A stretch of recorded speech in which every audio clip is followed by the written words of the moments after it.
السلام علیکم، آپ دیکھ رہے ہیں اردو پوائنٹ. میرا نام بلال عباسی ہے. ناظرین، سینئر صحافی ارشد شریف صاحب کو کینیا کے شہر نیروبی کے مضافاتی علاقے مگاڈی میں بڑی بے دردی سے ان کو شوٹ کیا ہے اور وہ جامِ شہادت پیش کر گئے ہیں.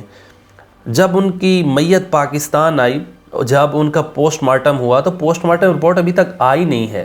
میرے ساتھ ان کے وکیل، ان کے بھائی، ان کے دوست بیرسٹر راجہ شعیب رزاق صاحب موجود ہیں. ارشد شریف صاحب کے ساتھ آپ کا یارانہ تو تھا، وہ آپ نے ہائی کورٹ میں ہمیں بتایا. جو آپ نے پہلے دن اسلام آباد ہائی کورٹ میں پٹیشن فائل کی تھی، اس کا کیا رسپانس ملا واپسی ہائی کورٹ سے آپ کو؟ ہماری دو پریئرز تھیں. ایک پریئر تو یہ تھی کہ اس کی جست خاکی کو واپس پاکستان لایا جائے، تو وہ تو گورنمنٹ نے ہمارے ساتھ تعاون کیا اور جست خاکی 2 دن کے اندر واپس آ گیا. دوسری ہماری پریئر یہ تھی کہ جوڈیشل کمیشن اپوائنٹ کیا جائے، جس میں سارے اسٹیک ہولڈرز تو اس میں قوم بھی اسٹیک ہولڈرز ہے. آپ نے یہ بھی دیکھنا ہے کہ آپ کا ڈپارٹمنٹ بھی اسٹیک ہولڈر ہے، فیملی بھی اسٹیک ہولڈر ہے. تو وہ پٹیشن ہماری ابھی تک ہائی کورٹ میں ہی ہے. تو کیونکہ چیف جسٹس صاحب وہ ایلیویٹ ہو گئے تھے سپریم کورٹ میں، تو نئے چیف جسٹس آ گئے ہیں. تو ہم امید کرتے ہیں کہ انشاءاللہ نیکسٹ ویک تک وہ پٹیشن بھی لگے گی. اس کی ایک پریئر کمپلیٹ ہو گئی ہے، دوسری ابھی تک پینڈنگ ہے. بیرسٹر صاحب، آپ یہ کھوج لگانے کی کوشش کر رہے تھے، ارشد شریف صاحب کو کس نے مجبور کیا کہ وہ دبئی سے کینیا گئے؟ کچھ معلومات ہو سکی ہیں آپ کو؟ دیکھیں، 2 باتیں ہیں بلال. ایک تو ہماری سچویشن ایسی تھی کہ یہاں 10 سے اوپر ایف آئی آریں ہوئی تھیں، اور یہ بڑی ایک انٹرسٹنگ بات میں آپ کو بتانے لگا ہوں کہ جب 10 سے اوپر ایف آئی آریں آپ پہ ہوئی تھیں تو ہم ہائی کورٹ چلے گئے، اسلام آباد ہائی کورٹ. ایف آئی آریں پورے ملک میں ہوئی تھیں. تو آپ کو پتہ ہے as a very humble student of law کہ اگر آپ ہائی کورٹ میں جا رہے ہیں، اسلام آباد ہائی کورٹ میں جا رہے ہیں، تو وہ جورسڈکشن اسیوم نہیں کر سکتی جو ایف آئی آر سندھ میں ہوئی ہے. اب یہ بہت انٹرسٹنگ بات ہے کہ میں نے عدالت میں کہا کہ جناب آپ اس میٹر پہ اپنی جورسڈکشن کو اسیوم کریں، کیونکہ یہ ارشد شریف کی لائف اور ڈیتھ کا معاملہ ہے. اور یہ بات میں نے ہائی کورٹ میں مئی میں کہی. مئی میں یہ بات کہی. ارشد شریف تو اگست میں چھوڑ کے گیا ہے. مئی میں ہم نے عدالت میں بات کی کہ جناب if Arshad Sharif goes outside the jurisdiction of Islamabad high court he is going to be targeted. یہ ہم نے مئی میں عدالت میں بات کی. عدالت نے on that basis jurisdiction assume کی اور ہمیں آرڈر دیا ان ایف آئی آر پہ جو سندھ میں کٹی ہوئی تھی، جو گوادر میں کٹی ہوئی تھی، جو پشین میں کٹی ہوئی تھی. ٹھیک ہے جی. تو آپ نے یہ دیکھ لیں کہ اس وقت ہم نے عدالت کو کہا کہ ہم ٹارگٹ ہو جائیں گے. عدالت نے جورسڈکشن اسیوم کی اور عدالت نے ہمیں ریلیف دیا. وہ صرف ہمارے اندر خوف نہیں تھا کہ ہمارے اوپر تھریٹ ہے. عدالت یہ بات سمجھ گئی اور چیف جسٹس اسلام آباد ہائی کورٹ نے جورسڈکشن اسیوم کی وچ از انپریسیڈنٹڈ کہ اسلام آباد ہائی کورٹ ایک ایسی ایف آئی آر پہ جورسڈکشن اسیوم کر رہی ہے جو کہ آؤٹ سائڈ اس ٹیریٹوریل جورسڈکشن ہے. تو عدالت کو بھی اس چیز کا ادراک تھا. چیف جسٹس اسلام آباد ہائی کورٹ عطر منیلا صاحب کو بھی ادراک تھا کہ Arshad Sharif is going to be targeted if he goes outside jurisdiction of Islamabad high court. برسٹر صاحب، کن بیسز پر ارشد شریف کو تھرڈ الرٹ جاری کیا؟ اب یہ دیکھیں نا، میں اس پہ تھوڑا سا اس میں حیران بھی ہوں کہ جو انویسٹیگیشن یا ایجنسیز یا ادارے ہیں جن کے پاس مینڈیٹ ہے ٹو ایشو تھریٹ الرٹ، وہ نہیں ہوئے. As far as my information is concern, یا مجھے جو پتہ چلا ہے کہ چیف منسٹر آفس نے وہ تھریٹ الرٹ جاری کیا، حالانکہ ان کے پاس یہ مینڈیٹ نہیں ہے. اور دوسرا وجہ یہ ہو رہی ہے کہ آپ ایک تھریٹ الرٹ ایشو کر رہے ہیں تو that is going to be across the board نا، سارے لوگوں کو پتہ چلنا چاہیے. اب وہ کیا پتہ ارشد کو دیا گیا. ارشد یہ تو کہتا تھا اپنے قریبی دوستوں سے کہ میرے اوپر ہیڈ منی آ گئی ہے، مجھے کوئی اسی قسم کا فیکشن مجھے قتل کر دے گا.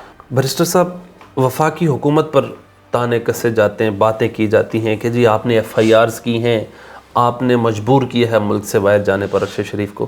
کیا وفاقی حکومت یا انٹیریئر منسٹر کسی ایف آئی آر میں ذاتی طور پر انٹرسٹڈ تھے کہ یہ ارشد شریف صاحب پر کیس ہو اور ان کو گرفتار کیا جائے؟ دیکھیں اس میں یہ ہے کہ ایف آئی آریں تو درج ہو رہی تھیں, ٹھیک ہے, اور ارشد شریف کو تھریٹ تو یہ تھا کہ is going to be arrested, ٹھیک ہے.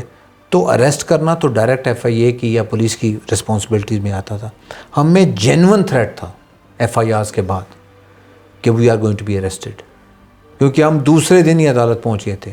عدالت ہمیں ریلیف نہ دیتی تو گورنمنٹ نے ہمیں پکڑنا تھا, پولیس نے ہمیں پکڑنا تھا, پکڑ لینا. وفاقی حکومت کا عمل دخل تھا ارشد شریف کو گرفتار کرنے؟ دیکھیں نا, وہ بیسیکلی تو وہ پولیس کے پاس ہی مینڈیٹ ہے نا. اگر آپ پہ اوپر ایف آئی آر کٹی ہوئی ہے یا اگر ایف آئی اے نے کوئی ایف آئی آر کاٹی ہوئی ہے تو انہی کے پاس ہے نا, تو that is direct under the government.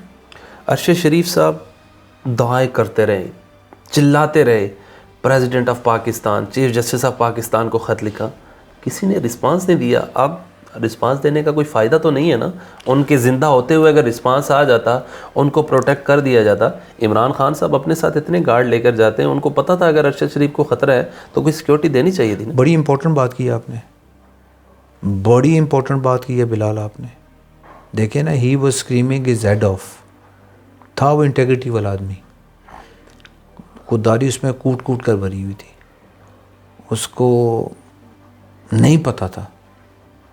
اچھا مزے کی بات ہے, میں ابھی واپس سوچتا ہوں, کیونکہ ہم اینٹیسپیٹ نہیں کر سکے, ہماری سوچ یہ گوارا نہیں کر سکی کہ اتنا بڑا ظلم ہو جائے گا.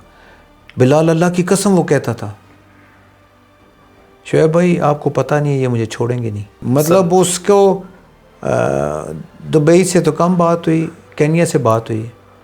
ایک سٹیج پہ وہ یہ آ گیا کہ شعیب بھائی میں نے واپس آنا ہے, وہ میں نے آپ کو پہلے بتایا. لیکن سم ہو وہ کسی نہ کسی وقت کہہ دیتا تھا. ہم کیونکہ بہت دور تھے, ویسے تو اس کا ہنستا چہرہ ہی نظر آیا نا. میرے خیال میں جب اس کو گولی بھی ماری ہوگی تو ویسا ہی ہوگا, کیونکہ اس کے ہر وقت مسکراہٹ رہتی تھی. بڑا بہادر آدمی تھا. عمران خان صاحب کہتے ہیں مجھے پتہ تھا کہ ارشد شریف کے ساتھ یہ کرنے والے, کن کو کہہ رہے ہیں, کون کرنے والا تھا. اور ارشد اور عمران خان صاحب بھی وزیر اعظم ہیں, وہ کہہ رہے ہیں مجھے بھی تھریٹس ہیں, لیکن انہوں نے, مجھے ایک ذرائع سے پتہ چلا 2 کروڑ سے زیادہ ان کا ماہانہ خرچہ ہے سیکیورٹی کا. کچھ لوگ دے دیتے, اگر پروٹیکٹ کر دیتے. ان کو کے پی کے میں پنجاب میں حکومت تھی, اگر یہاں پر وفاق میں ان کو تنگ کیا جاتا تھا تو یہ کچھ نہ کچھ ہو سکتا تھا نا. دیکھیں جو پی ٹی آئی نے یا خان گورنمنٹ نے یا خان کے دوستوں نے ان کو یہاں سے نکالنے کی کوشش کی یا ان کو نکالا, تو that was in good faith. میں اس پہ Murad Saeed is the one, that was in good faith. آپ ان کو اس چیز پہ نہیں کہہ سکتے, نیت ان کی یہی تھی. لیکن وجہ یہ ہو رہی ہے کہ وہ نیت it did not work out. اگر وہ یہاں رہتے, دیکھیں خطرہ تو تھا, ٹھیک ہے, لیکن پھر بھی اتنا بے یار و مددگار ارشد شریف جو کینیا میں تھا یا جو دبئی میں تھا, وہ پاکستان میں نہیں ہو سکتا تھا. برسر صاحب کینیا میں ارشد شریف صاحب کی جب شہادت ہوئی اس سے کتنے دن پہلے بات ہوئی, اور یہ فارم ہاؤس وقار اور ان کے بھائی کون تھے, کچھ آپ نے ان سے پوچھا نہیں کہ آپ کہاں رہ رہے ہیں کینیا میں؟ اس موضوع پہ ہماری بات ہی نہیں ہوئی. بات تو میری اس دن بھی ہوئی, اس سے اتوار والے دن ہی بات ہوئی ہے. He was assassinated on the same night. میری دن کو بات ہوئی ہے. and somehow he was very eager to come back to Pakistan. مجھے کہتا تھا نا بلال, مجھے کبھی کبھی کہتا تھا شعیب بھائی میں آ رہا ہوں, تو میں نے کہا یار میں پٹیشن تیار کر لیتا ہوں. پھر کہتا تھا کہ شعیب بھائی 2 دن رک جائیں. somehow he was hoping کہ everything is going to be fine. اس میں اے آر وائی کا کچھ عمل دخل ہے جو انٹیریئر منسٹر کہہ رہے ہیں, اور D G I S P R نے بھی کہا ہے کہ سلمان اقبال صاحب سے بھی پوچھنا چاہیے کہ انہوں نے اے آر وائی سے کیوں نکلوایا. اور گزشتہ روز رانا ثناء اللہ صاحب نے کہا ہے کہ ارشد شریف صاحب کی شہادت کے بعد اے آر وائی کا کوئی بندہ ہے, ان کو وقار لوگوں نے فون کر کے بتائی. کیسی معلومات ہیں آپ کے پاس؟ اسپیکولیشن ہے. میں اس پہ میں بات کروں گا تو وہ بھی اسپیکولیشن ہوگی. مجھے یہ پتہ ہے کہ ویری فیو پیپل نیو اس کی شہادت سے پہلے کہ وہ کینیا میں ہے.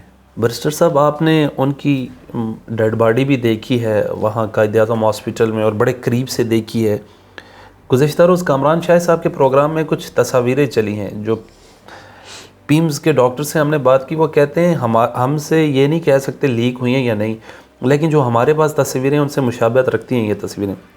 انگلیاں ٹوٹی ہوئی, یہ جگہ ٹوٹی ہوئی, گولیاں لگی ہوئی.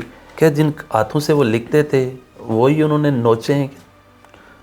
کچھ یہ تو پیمز میں بھی ہمیں کچھ پوسٹ مارٹم کے وقت بھی ہم ادھر تھے. پوسٹ مارٹم جب کمپلیٹ ہوا تو پھر ہم اس کو لے گئے قائد اعظم ہاسپٹل. ادھر صرف ہم تھے, ہماری اس کی فیملی تھی اور میری فیملی تھی. تو میرے بھائی بہت ساری باتیں ہیں, ٹھیک ہے. میرا ایک اور بھی ہے کہ پیمز کے ڈاکٹرز اللہ کو حاضر ناظر جان کے جو پوسٹ مارٹم رپورٹ ہے وہ عدالت میں سبمٹ کرائیں.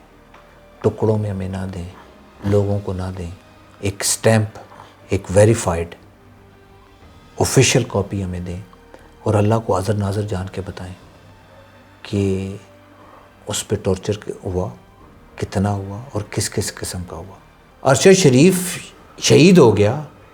اس ملک میں کچھ حالات اتنے مشکل تھے کہ he had to leave the country. آپ ان کو انویسٹیگیٹ نہیں کرنا چاہتے, آپ یہ انویسٹیگیٹ نہیں کرنا چاہتے اس پہ ایف آئی آریں کس نے کٹائیں, آپ یہ انویسٹیگیٹ نہیں کرنا چاہتے کہ اس کو دبئی اور کینیا میں سے کینیا کیوں سلیکٹ کرنا پڑا. کوئی بندہ ذی شعور بندہ جب اس کے پاس چوائس ہو کہ دبئی میں رہے یا کینیا جائے تو وہ دبئی میں رہے گا یا کینیا جائے گا. تو حالات کو اس کو شوق تھا کینیا دیکھنے کا. تو وجہ یہ آ رہی ہے کہ یہ گورنمنٹ روز بیان پرائم منسٹر صاحب دے دیتے ہیں, انٹیریئر منسٹر صاحب دے دیتے ہیں. ایک جوڈیشل کمیشن آپ کیوں نہیں بناتے؟ کیا ہو جائے گا؟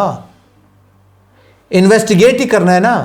مارا تو گیا نا, وہ بچے تو اس کے یتیم ہو گئے نا, اس کی بوڑھی ماں کی حالت دیکھ لیں. تو یہ تو فیکٹس ہیں, آپ انویسٹیگیٹ تو کریں نا. 3 جون کا آرڈر ہے جس میں اسلام آباد ہائی کورٹ کے چیف جسٹس صاحب کہہ رہے ہیں کہ اگر یہ اسلام آباد کی جورسڈکشن سے باہر جائے تو اس کو ٹارگٹ ہو جائے گا, مارا جائے گا. تو 3 جون سے لے کر 10 اگست تک اس نے لیٹر بھی پوری دنیا کو لکھے, چیف جسٹس کو لکھے, پریزیڈنٹ آف پاکستان کو لکھے. ARY نے اس کو جاب سے نکال دیا. اور کچھ تو فائنڈ آؤٹ کرو نا. برسٹر صاحب یہ سب کچھ باتیں تو میں خود درد محسوس کر رہا ہوں. جو کچھ چل رہا ہے, ٹارگٹ کلنگ ہوئی ہے. کچھ آپ ان کے قریب کے دوست تھے, کن لوگوں سے ان کو خطرہ تھا؟ کچھ آپ نے آج تک جانچ پڑتال کی ہے, 2 ہفتے سے زیادہ کا عرصہ ہو چکا ہے, کہ کون ذمہ دار ہے اس شہادت کا؟ دیکھیں اس میں تو کسی ایک بندے کی بات نہیں کر سکتا, ایک بندے کی بات نہیں کر سکتا. لیکن حقیقت یہ ہے کہ تھریٹ بہت امیرنٹ تھا, ٹھیک ہے. FIRیں ایک خاص روٹین کے تحت کرائی جاتی ہیں, خاص روٹین کے تحت آپ کو جاب سے نکالا جاتا ہے, خاص روٹین کے تحت آپ کو اتنا پریشرائز کیا جاتا ہے کہ you have to leave the country. کرتا کیا تھا بلال, کیا کرتا تھا؟ آئینہ دکھاتا تھا لوگوں کو. یارا اس کو چھوڑنا, سوال کرتا تھا نا. بیرسٹر صاحب یہ جو تصاویریں وائرل ہوئی ہیں, آپ بھی پیمز کے لیگل ایڈوائزر ہیں یا رہے ہیں, کیا سمجھتے ہیں وہ از رسپانسبل؟ اور ایک ہی شخص کو ملی ہیں, کامران شاہ صاحب کو. ہم بھی it is very easy, very easy.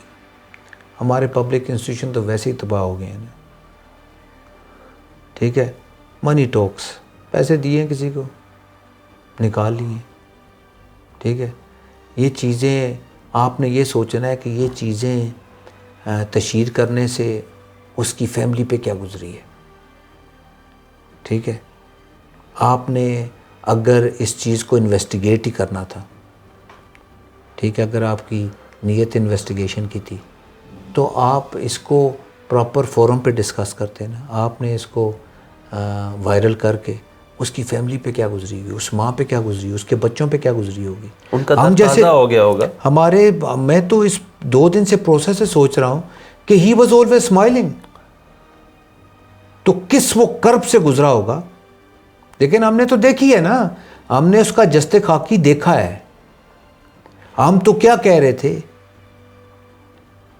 میں الفن بتا رہا ہوں بلال, ہماری ٹوٹل کوشش تھی کہ اس کا جست خاکی آ جائے اور اس کو غسل دے کے ہم اس کا جنازہ پڑھا کے اس کو سپرد خاک کر دیں.